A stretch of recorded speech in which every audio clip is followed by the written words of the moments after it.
नमस्कार दोस्तों, मैं मनोज राय। मेरे चैनल में आपका बहुत बहुत स्वागत है। आज हम बात करेंगे औषधीय पौधा बच के बारे में। ये औषधीय पौधा बच है। इसे इंग्लिश में स्वीट फ्लैग भी कहते हैं।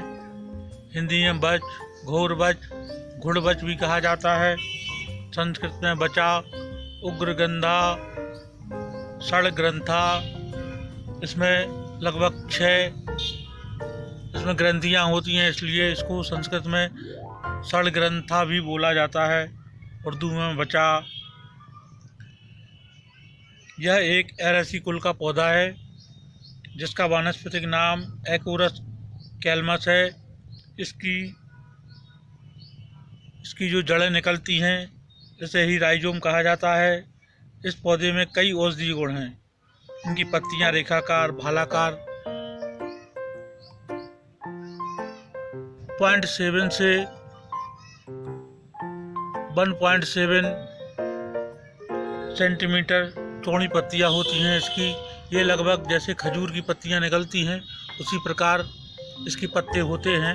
और खजूर के पत्तों में यहाँ कांटे होते हैं, इसमें लेकिन कांटे नहीं होते। इसी तरीके से इसकी पहचान हम कर सकते हैं। इसका पुष्पक्रम 4.8 सेंटीमीटर का स्पेंडिक्स होता है।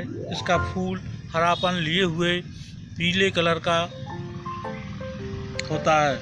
इसका फल लाल तथा गोल होता है। प्रकंद इसके बहुत ही सुगंधित होते हैं। यह पौधा 45 से 60 सेंटीमीटर ऊंचा हो सकता है। संपूर्ण भारत में इसका पौधा पाया जाता है, लेकिन मुख्य रूप से हिमाचल प्रदेश में, मध्य प्रदेश और बिहार में कई स्थानों पर, मध्य प्रदेश में सतपुड़ा के पठारी मैदान और नर्मदा वाले इलाके में नदी नालों के किनारे पर दलदली क्षेत्र में इसको देखा जाता है। बच के 6 प्रकार हैं।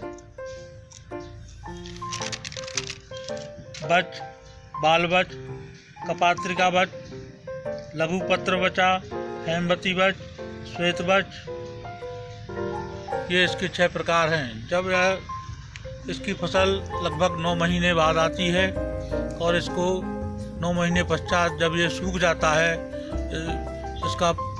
इसके पत्ते पीले पड़ जाते हैं, तब इसको हम ज़मीन से खोदकर निकाल लेते हैं और छायादार जगह में इसको सुखाकर रख लेते हैं और हम उन्हीं का उपयोग करते हैं।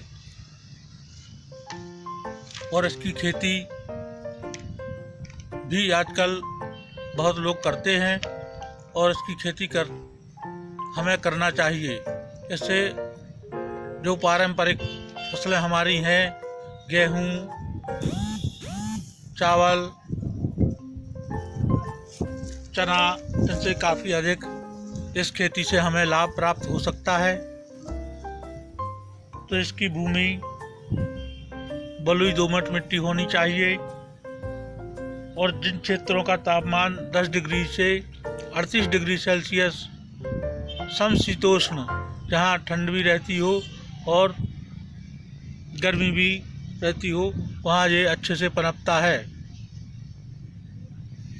और जिन क्षेत्रों में 70 सेंटीमीटर से 250 सेंटीमीटर तक बारिश होती है, उन क्षेत्रों में भी इसका अच्छा विकास देखा गया है। और जहाँ पानी की पर्याप्त व्यवस्था ना हो, वहाँ इसकी खेती नहीं करनी चाहिए।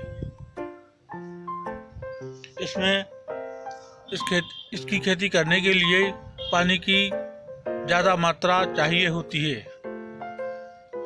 तो बच की खेती के लिए वर्षा से पहले जून में इसको लगाया जाता है और भूमि को 3-4 बार जुताई करके इसके राइजोम को, इसके जो बीज होते हैं उनको, अंकुरित बीज, उनको काट कर ज़मीन में 4-4 सेंटीमीटर की गहराई में 30 बाई 30 सेंटीमीटर के अंतर पर इसे लगाया जाता है।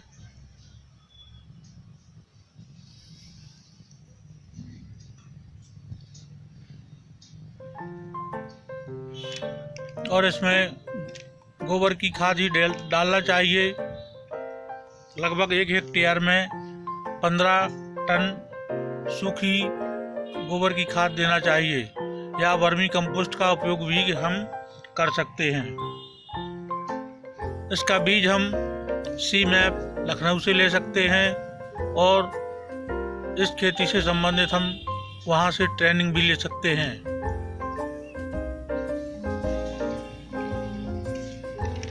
8-9 महीने पश्चात जब यह पक जाती है, इसके पत्ते सूखकर पीले हो जाते हैं, तब हम इसको मार्च-अप्रैल में ज़मीन से खुदाई कर निकाल लेते हैं, और इनको पानी में नहीं धोते।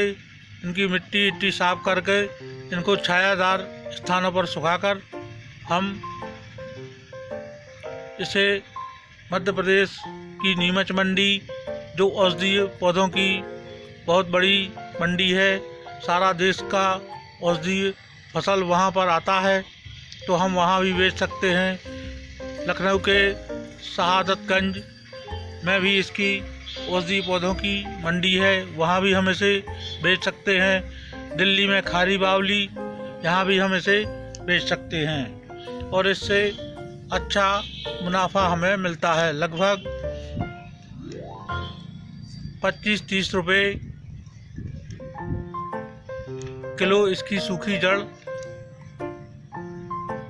हम बेच सकते हैं। इसमें लगभग 1 एकड़ से 1 लाख रुपए के आसपास हमें लाभ प्राप्त हो जाता है, इसलिए इसकी खेती हमें ज़रूर करना चाहिए।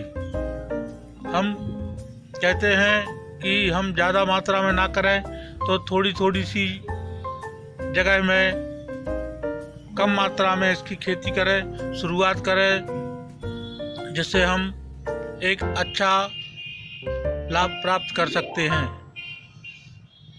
धन्यवाद दोस्तों, नमस्कार दोस्तों, धन्यवाद।